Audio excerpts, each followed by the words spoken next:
How do you karamball? Let me count the ways. First up, what is a karamball? A karamball is the idea of this karambit right here with a ball. Basically, the idea of that is so I can practice impact without injuring a training partner, or as I'm training, the transference technology, because people always go, well, in Filipino martial arts, we use the weapon, and the weapon teaches the hand. Now, a lot of times, the transitioning of training is that we train with the weapons, but when we go to empty hands, we resort to regular boxing. We don't punch with our weapons. So the idea of that, of the hacking elbows, of the hacking forearms, is transferred over because you're training it right here with a hand, but the motion's the same, so that if you don't have that, you will be doing the same technique as if you had that, because the minute you clinch or you make a fist, you're feeling the same idea as doing this. Now, the karamball itself is a fun stuff. It's a spinner for me because I like to spin, keep my keychain going. But when we created this to make it affordable, one-piece hard plastic is what we did. Because it's a hard plastic, it's not very comfortable to use it like a karambit. The ring over here, if it's not metal, it's not very comfortable for that. So, once again, it's also not very sturdy for continuous training, so it can snap off. So be careful when you're training with that. So we've created it to be a key ring right there.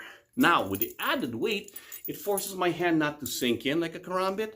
With the added weight, I just keep my hand in there like I'm pinching. So that way I don't force my finger to get deep in there.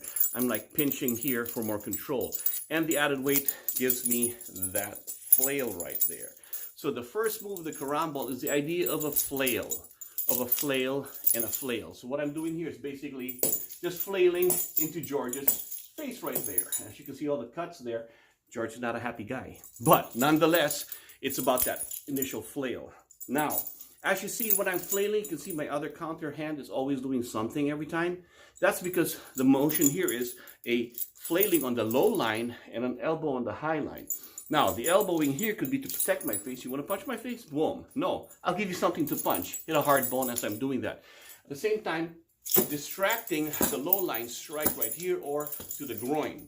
So what I'm doing is groin high line or elbow on the high line and groin on the low line as I'm straining to do that. But I'm not just going to give you one shot where you're prepared for that or one shot to prepare for this. I'll cover at the same time and strike at the same time with the flail. Flail and strike, flail and strike. If you're at close quarters, you can already make the impact with that. George is a high guy, tall guy, so I'll go this way. So the idea of the flail goes this way, right? Now, on the return, I turn my karamball upward so I can hit with the ball on the chin. Could be hit to the chin, could be hit to an arm attacking, hit or hit somewhere else. So that's the idea of turning it over, that I'm set up for another strike. So in this motion, I'll go slow, flail and hit, flail. Now, on the return of this, as this is coming up, the hack comes down. And then I can set up for another flail or set up to hit with the ball. So you have the flail, hack, hit, hit. If you would count the strikes, you have 1, 2, 3, 4, 5 with a flail or 5 with the ball. If you start to put the timing together, it's just basically 3 moves. 1, 2, 3. 1, 2, 3. If you're counting the different points of impact, you have the elbow and the flail. You have the hack with the forearm and the ball. And you have the flail or the ball again. So there's your basic move of how to play karamball with this one basic move over and over on the low line. Strike, 2, 3. Strike, 2, 3. Strike, 2, 3. The key of that once again is protect and strike.